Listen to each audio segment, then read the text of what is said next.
Mga kaibigan, malugod po naming inihahambog sa inyo. Inihahandog pala mula sa Nevermind Production. Ladies and gentlemen, pasalubungan po natin ang maraming bato. Palakpakan pala sina Resty and Jelly. Sa tunay na pangalan, sina Tabo at Timba.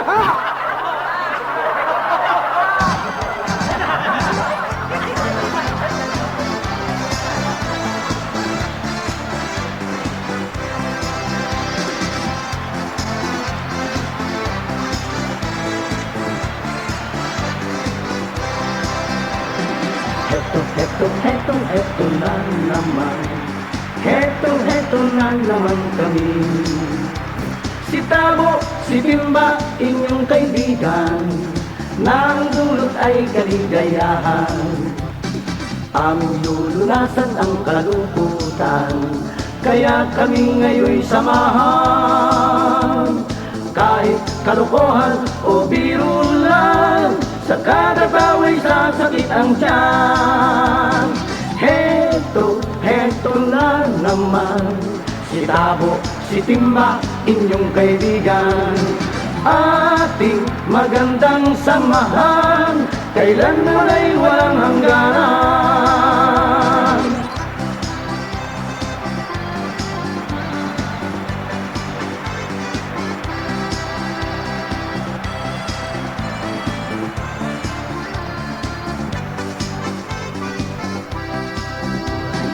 Aming lulunasan ang kalungkutan, kaya kami ngayoy samahan.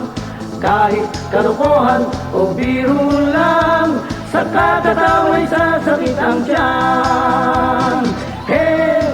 Heto na naman. Si Tabo, si Timba, inyong kaibigan, ating magandang samahan, kailanman ay walang hangganan. Heto na naman. Si Tabo, si Timba, inyong kaibigan, ating magandang samahan, kailanman ay walang hangganan. Ating ngayong umpisahan, diwan at tawanan.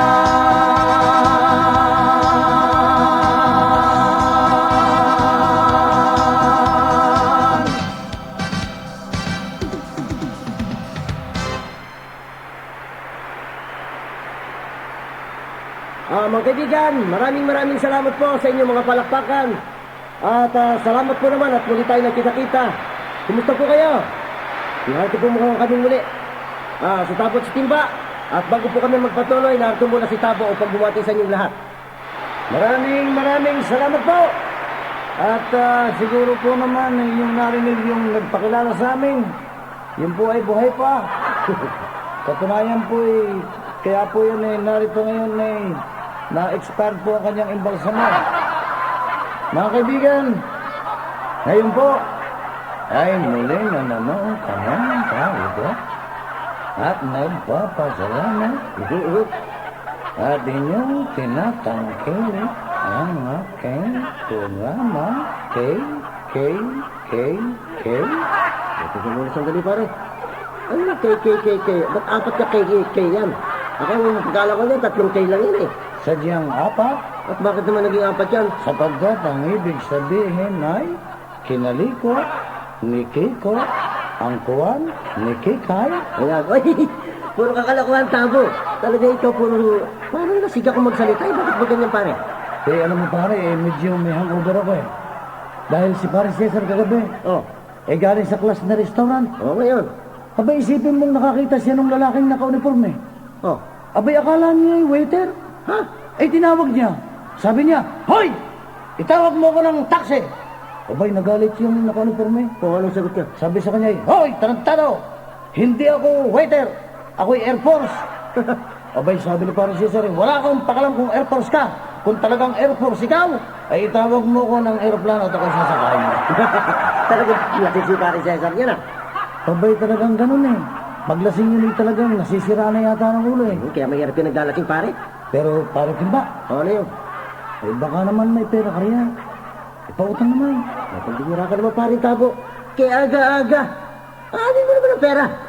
Abay, alam mo pare, nag-inuman din kami kagabi. Oh, Ay nung kami lasing na, medyo nagkatawaan kami. oo ngayon. Napagkaisahan namin ipagbili ang palengke.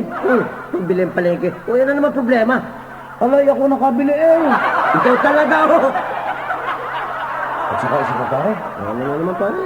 alam mo, nakakatawa yung pisang ko. Yung bang sis kong naglalasing. Oh. Aba, isipin mo, pinapagbakasyon ng kanyang magulang sa probinsya. O anong katawa-tawa ron? Aba, ay nung nasa probinsya na gusto mag-aral, O ngayon? ay palibhasa maglalasing yun. Ang ginawa niya, sumulat sa kanyang ama. Eh palibhasa lasing, ganito ang pagkakasulat. O paano naman? Sabi niya, bir na bir itay. Pag-aralin niyo ako at jing-jing na ako iinom. At tanduayan mo, pag ako'y nakatapos ng 5 years old, ay ipagsisigawan mo sa buong mundo na pinagmamalaki mo ko at ipamamalita mo kina Carlos Uno, kina Napoleon Brande at kina Johnny Walker na champagne ang anak ko. At hindi lang yan itay, ipagpapagawa kita ng extra smooth quality na bahay sa White Castle. Ang iyong anak is Scott. O ano, sinagot ba naman ng ama yung sulat? Aba, oo. Ano sagot? Abay, ganito yung sagot niya. Sabi nung ama niya, Oh. Scott, bayaan mo, papapag-aralin din kita ng kursong engineering at electricity. Whiskey lang, ang iyong ama, lambinaw. Puro alak pare yan ha. Pamilya ng alak yun eh. Talaga naman oh. Ano parang Tabo? Ano po ko narinig eh? Ano ba naman yung pinag-uusapan ng dalawang lasing doon sa kanto? Aba, yung dalawang lasing doon. Oo. Aba, sabi nung isang lasing, pare, pag ako'y nayamot, ay bibilhin kong lahat, ang simbahan, pati dagat, pati bituin, bibilhin kong lahat yan. Abay, sumagot yung isang lasing. Oo, ano naman sagot? Sabi ng isang lasing, at sino namang may sabi siya yung ipagbibilo ko yan? Pag di na mag-uusap yung mga lasing ano? Alay, buinas tayo sa lasing eh. Talaga naman ang puro lasing yung pinag-uusapan natin. Tulad nung minsan. Oh. Di ba kita mo naman, ako'y taxi driver na. Oo nga pala. Ay pare, balita ko eh, talagang taxi driver ka na raw. Aba, oo.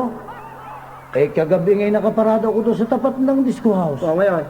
Abay, may lumapit sa akin lasing na lasing. Ha? O anong sabi sa'yo? Aba, ang sabi sa akin eh, hoy, pare, babayaran kita kahit magkano. Basta ihatid mo lamang ako doon sa pinakamalapit at pinakaklas na disco house. Ha? O anong ginawa mo naman? Wala. Di ang sabi ko, aba, sir, ayan na ho, sa tapat na ang disco house. Nasa tapat natin. Abay, sukat ba namang dumukot ng pera sa bulsa yung lasing? Ha? At iniabot sa akin. O ngayon? Sabi sa akin eh, ang 20 pesos, iyon ang sukle. At tatandaan mo, pag ako'y sakay, huwag kang masyadong magmamatuli ng takbo. Akala siguro, inatakbo na mabilis kaya nakarating ka agad siya sa disco house. Talagang, lasing na lasing eh. Talaga, magalasing nga naman o. Tapos noon, O ano? abay may dumaan dalawa pang lasing sa tapat ko. Ang pambira puro lasing naman to ah. Ay talagang napakubihinis nga ako sa lasing eh. Talaga naman. Ay sabi nung isang lasing, pare, pag ako'y nayamot, ay babasagin ko yung ilaw na yan sa puste. Napakalabo na eh. Ay sabi nung isang lasing, aba pare, huwag. Baka marinig ka ng pulis. Oh, pulis? Oo, hindi natakot siya. Aba hindi. Bagkus pa sumigaw yung lasing. Bakit? Sabi niya, hoy, pag ako'y lasing, ay walang pulis-pulis. Naku. Ay narinig ng pulis doon sa kanto siya. O ano ngayon? Sabi sa kanya ng pulis, hoy, ano sinasabi mong walang pulis-pulis? Abay biglang sumagot, Sabi, sabi, anong sagot ng lasing? ang sabi niya, aba, ay sabi ko, walang lasing-lasing pag may pulis. Natakot siya sa pulis, ano? Binaligtad. Parang Timba, Ano na yun, pare Tabo? may problema ako sa anak ko. O ano naman problema, pare? Aba, ay isipin mong laging nananaginip na si raw ay baseball. Ha? Bakit problema yun, pare? O etong dasalan. Papagdasalin mo. Kahit mamaya, bago matulog. Papapagdasalin. Oo. Ay pwede kang bukas na magdasal. O bakit naman bukas pa? Ala, mamaya ang championship. Talagang ito, puro kakulukuhan eh. Aba, yan namang isa ko pang anak. Ano na naman yung problema sa isang mong anak? Yung anak kong dalaga. O ngayon, Naku, napakahilig namang manood ng basketball sa telebisyon. aba, mahilig manood ng TV at basketball ba pinapanood? Oo, laging napupuyat. Oo. Ay, nung minsan nga tinanghali ng pagising. Oh. Ay, sabi ko anak, papasok ka pa. 10 to 8 na. O ngayon, Abay, bigla nagmulat ng mata. Oh. Ang sabi sa akin ha? 10 to 8? Ay, sino lamang? talagang basketball pa rin nasa isip. Pero pare, Ano yun? yan palang may suray. Ay, masamang uminom ng alak. Oh, at bakit mo naman nasabi yan? Aba, ayun kasi parang Berto. Oh, Di kayo may suray. o yan o ngayon. Nakoy, uminom ng alak. Oh, Ay, pagkainom ng alak ay isipin mo na mag-aamata. o ngayon. Wala, ay namatay. Ha? Bakit naman namatay ka agad yun? Ala, inungang mamaga ang mata nung tumawid sa karsada yung may dumaang kotse, ay hindi Oh. niya nakita. Oo, ayan o ngayon. Ay di sinabangga. Oh, Ay patay. kaya namatay. Huwag mo ng suray. Kontado to pare o nabangga pala, akala ko. Alam mo pare, medyo pinalilikod-likod lang kita eh. Pero talaga may problema ako. Ano rin ang problema mo? Pare, isipin mo, kumain ako kanina ng hotdog. Oh, Ay pagdumi ko ay hotdog din. hotdog din? Oo. Ay tapos kumain ako ng saging. Oh, Abay pagdumi ko ay saging din. iba naman, bakit naman? Ay tapos ay kumain naman ako ng beans. Aba, ay pagdumi ko ay beans din. Aba, ay ano kayang dapat kong kainin para maging normal ang aking pagdumi? Ala, hindi problema pare yan. Ala, hindi kumain ka ng dumi. Aba, yun nga, masarap na yan. Parang timba. Ano pare tabo? Ay bakit galaging ipinapayo ang paggamit ng kondom? Alam mo pare, yung kondom, ang mabisang paraan para mag-family planning. Ay paano gagawin? Palulubuhin? Hindi! Ikaw talaga, hindi mo panulubuhin, ilalagay yan sa sex organ ng lalaki para masalo ang similya, para hindi magbuntis yung babae. Ah, ganon. Ay kung maiwan sa loob ang kondom. Aba, hindi problema. Aba, hindi lalong magaling. Paglabas ng bata, may helmet na. Parang arme. Ikaw kasi. Ang parang tabo. Ako naman ang may problema eh. Tutulungan mo ako. Oo. Alam mo pare, naubos na yung mga gamot na binigay sa akin ng doktor. Pero hindi pa rin maalis ang pagkabingi ko. Lalo yata ako nabibingi. Talaga? Oo, isipin mo kagabi. Si Mrs. Panay ang ubo. Abay, hindi ko muna marinig. Samantalang, magkatabi naman kami. Magkatibi kayo, hindi mo marinig ang na yung asawa. Oo. Aba, ay di pa inumin mo ng Obulax. Ano, relax. At bakit siya ang iinom? Ay, samantalang ako kung may sakit. Ala, ay di para lumakas ang ubaw. Para marinig mo ubo ng asawa mo. Ay, nga naman, ano? Ay, hindi. Nakakado ito. Parang timba. Ano ba rin Ala, ay may problema din ako sa asawa ko. Ha? Aba, bakit nagkakaproblema ka? Mansug naman si Kumari ah. Ala, ay masakit na masakit daw ang tiyan. Oh, kailan pa sumakit? Ala, ay di kagabilaang. Ay pinakain ko ganun tahong. Ha? Pinakain mo tahong? Oo. Ay, baka naman binasa na yung tahong. Binasa. Oo. Ay paano kang malalaman na binasa na ang tahong? Aba, di pag inalisan mo ng balat, maputla ang laman. Ala, ayaw gaya alisan pa ng balat bago kainin. Wow! Ay, tanga! Pero tutulungan mo ako. O sige, tulungan lang naman tayo pare. Ay may sipon ako ay. Ha? Abay, di pagamot mo sa doktor. Ay wala naman akong pera eh. Ay pambabayad sa doktor. Gusto ko yung libre. Ah, ganun ang gusto mo, yung libre. Oo. Madali yan. Ay anong gagawin ko? Ala, di isingan mo na lang. Isipin mo, pati ko lang ako, tansay. Buti pa ako, may kulango. Oo, nakakainit. Pero pare, Ay, pare, sandali lang. wala kang panama sa akin. Marami akong nalalaman. Ha? Ano mo nalalaman mo?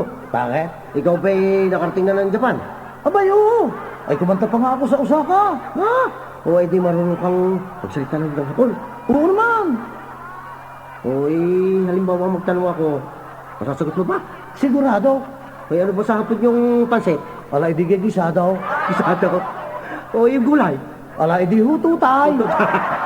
Eh, sa karne. Alay, adobo. Hoy, sa kanin naman, yung kanin. Ay, di sinangag. Sinangag. Aba, parang Tagalog ano? Abayo, talagang may habig sa Tagalog yan. Ang pare, dumako naman tayo doon sa mga kaibahan. Anong kaibahan? Ako magtatanong sa'yo pare. Sige. Ano ba yung kaibahan ng ikinakasal noon at ikinakasal ngayon? Ala, ay malaki.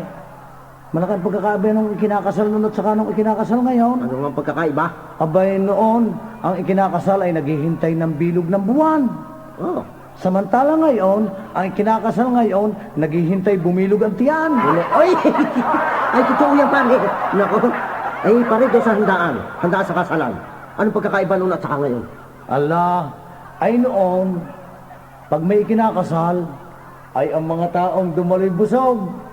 Ay ngayon, pag may ikinasal, yun la ang babaeng ikinasal ang busog. Talaga ito pare, isang kaibahan. Ha? Ano naman ang kaibahan ng katatawanan sa kalungkutan? Alay, alam mo pare, si Mrs. ang siyang lumigaw sa akin. Iyon ang katatawanan. Ano ang katatawanan? Eh kaso sinagot ko, ikinasal kami. Kasal kayo? Iyon ang kalungkutan. Tarantado! Ibig sabihin, nalungkot ka pa rin, kasal ka. Pare, kaibahan pa rin. Ako magtatanong, Sige. ano ang kaibahan ng Metrobus sa Manila Bus? Ba? Ano pare, ang Metrobus, bumibiyahe hanggang probinsya. Ang Manila Bus naman, sa Manila lang. Mali, nakaw, malaking mali. Ano naman pagkakaiba? Ang pagkakaiba niyan ganito, ang Metrobus, pumapasada. Ang Manila Bus, alay walang pantay, talagang labas mo. Ay! Iba sinasabi mo. Lakas din eh. Tarantado ka. Ito pa isang tanong. Ano yan? Paano mo malalaman na isang babae ang naliligo sa loob ng banyo? Ba? Pwede ang babae tahimik. Samantalang ang lalaki maingay. Mali. Mali. Ang babae mahina ang buhos ng tubig. Samantalang ang lalaki, malakas magbuhos ng tubig. Ay, lalong mali. Ay, paano mo malalaman yun? Ala, ibigay hintayin mo lumabas. Hindi. Okay. Puro ka piloso ko eh. Eh, talagang mauhid ako eh. Wais ako eh. Naku, pare. Nasisira na yata ng ulo si Mrs. Ha? Bakit mo naman nasabi yan, pare? Aba, isipin mo, lahat ng sira ang ulo sa amin. At saka yung mga loko-loko ay pinadadala ng sulat. Pinadadala ng sulat? Tulad ni Buyong sira. Si Tornok. Lako? At si Buki ang luka-luka. Aba? Si Tamulmul na uto-uto. Ano naman? At si Karingking na may sayad. Lako? Lahat silang luka-luka ay pinadadala ng sulat. Ang ganon? Anong sinasabi naman niya sa sulat? Bakit? Hindi mo pa natatanggap yung sulat mo? Hindi pa. Uy, hey! Tarantado ka, loko-loko. Pare, Ano yung pare? naalala ko yung matandang lungkot na lungkot at umiyak kanina. Bakit daw naman umiiyak? Abay, sabi ko eh, Mamay, bakit gaho kayo umiiyak? Abay, ang sagot sa akin eh, alam mo ihaw, ay ako'y 3 beses nang nabalo. Di tinanong ko, sabi ko eh, ay ano hong ikinamatay ng inyong mga asawa? Lalo ho yung una niyong asawa, anong ikinamatay? Ay sabi sa akin eh, ala, ay nalason. Sa nalason? Nalason sa bagoong. Bagoong? Ay sabi ko, yun hong pangalawa, ano hong ikinamatay? Ano ang sagot? Ang sagot sa akin eh, ala, ay nalason din sa bagoong. Parang sa bagoong nga. Ay sabi ko, yun hong pangatlo, ay siguro nalason din sa bagoong, kaya namatay. Ano sabi? Sabi sa akin eh, hindi. Pumutok ang ulo. Pumutok ang ulo? Ay kakoy, bakit ho pumutok ang ulo? Ay sabi sa akin eh, ala, ay ayaw kumain ng bagoong eh. Kaya pinalo niya sa ulo. Patay. Maparitabo. Ano kayo mabuti sa kumari mo? Bakit? Mahilig di kumantay niya. Alam mo, nag-iinsayo ng pagkanta ng kumari mo. Dahil sasali sa contest, sa pag-iinsayo niya, biglang may lumundag na palaka at shoot sa bunganga niya ang palaka. Shoot sa bunganga? Oo. Sa bunganga ni kumare ang palaka? Yan pare, problema ko. Nako pare, huwag na huwag mong aalsin ang palaka sa bibig niya. Bakit naman pare? Alay, mas magandang busis ng palaka kaysa busis ng asawa mo. Oo nga. Papa! Magyara? Parang timba. Ano naman pare Tabo? Ala, gusto ko na yata magpakamatay. Diba? Kumbira ka naman pare, huwag naman pare. Bakit ba? Ano bang problema? Aba, ay lagi na akong hinahamak ng mga tao. Ako raw ay tanga, hindi raw marunong bumasa at hindi raw marunong sumulat. Pare, huwag mo silang inyong pansinin. Hindi mo kasi sinasabi nila. Ang ibig mong sabihin, lahat ng sinasabi nila, papapasukin ko sa isa kong tenga at palalabasin ko sa dalawa kong tenga. Oh, sandali lang pare. Anong papasok ko sa isang tenga at lalabas sa dalawa mong tenga? Eh, dalawa lang naman ang tenga mo. Alay, pasensya ko na pare. Ay, hindi rin ako marunong bumilang. Hindi talaga pala ikaw katangahan. Ikaw nga talaga naman, talagang tanga ka pare. Bakit naman, hoy? Matalino ito, oy. Eh, bakit noong nag-aaral tayo? Ayaw mo sumagot sa teacher pag tinatanong ka. Aba, ba't ako sasagot? Ay, sabi ng aking magulang eh, huwag na huwag daw akong mananagot sa nakakatanda sa akin. Ulul! Hindi ka. Pare, may nabalik pa rin sa kanto ah. Nako, ay oo, ay kitang-kita ko ng barilin. Ha? Ibig mo sabihin, kitang-kita mo? Anong barilin? Alay, oo. Kaya ano bang klaseng baril ang ginamit? Ala, ayun lang ang hindi ko alam. Ay, wala naman akong alam sa klase ng baril. Ha? Tulad ba ng baril ng pulis ang ginamit? Bakit ano kang baril ng pulis? Abay, yung baril ng pulis eh, 45 eh. 45? Oo. Yung sa pulis? Oo. Nako, eh, siguro yun eh, 49. Eh, bakit naman? Ay, malaki ng konti eh. Ito talaga pagod mga ka talaga. Pero pare, naalala ko nang tayo galing sa Guam. Noong tayo sa aeroplano? Oo. Ay, di kayo nagkaroon na sira ang makina ng aeroplano doon sa itaas. Oo nga, natatandaan ko. Pero naayos naman na. Yun na nga eh. Eh kung hindi na ayos, eh di sana'y tayo nasa itaas pa ngayon. No. Uy! Pare. Kilala mo bang lahat ng mga santo? Aba, oo naman. Ay, palasin ba ako eh?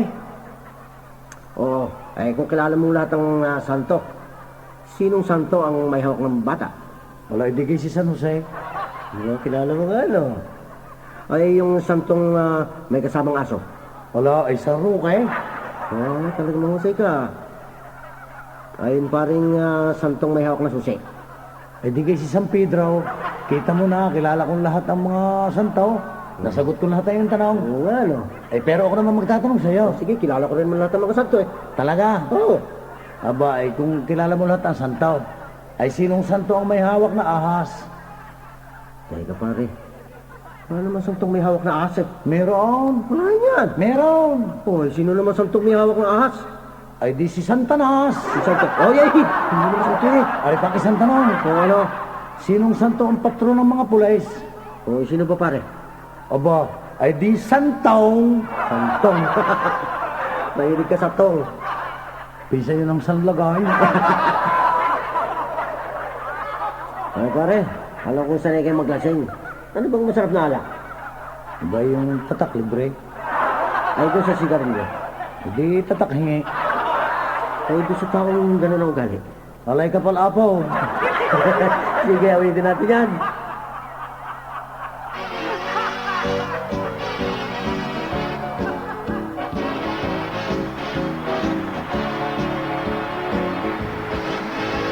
Ako ay nagtanim ng syoktong sa aming silong. Ang tumubo ay lambanog ng mulaklak ng ESQ. Naging bunga ay tagway at White Castle ng mahinog.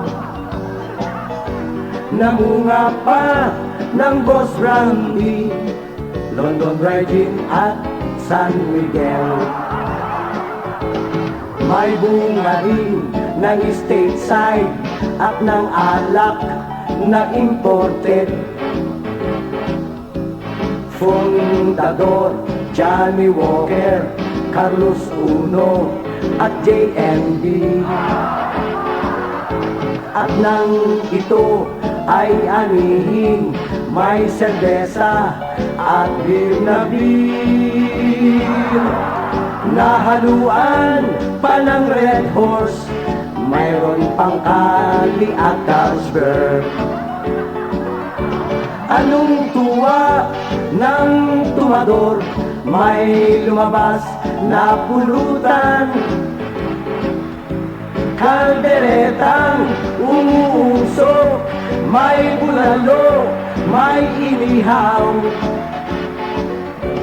Sigarilyo ay imported, Dunhill, Salem at YSL. Manginginom, tuwang-tuwa, nalango at nagbusog. Ang nainom, tatak libre, sigarilyo'y tatak hingi. Tatak libre, tatak hingi, naku, ito'y kapal-apog. Umiinom, nabubusog, humihit-hit, walang gastos. Walang bisyo na bumili, naku, sadyang walang wala. Kapal-apog, kapal mukha, pati hiya ay nawala. Kapal-apog, kapal mukha, pati hiya ay nawala. Kapal-apog, kapal mukha, pati hiya ay nawala.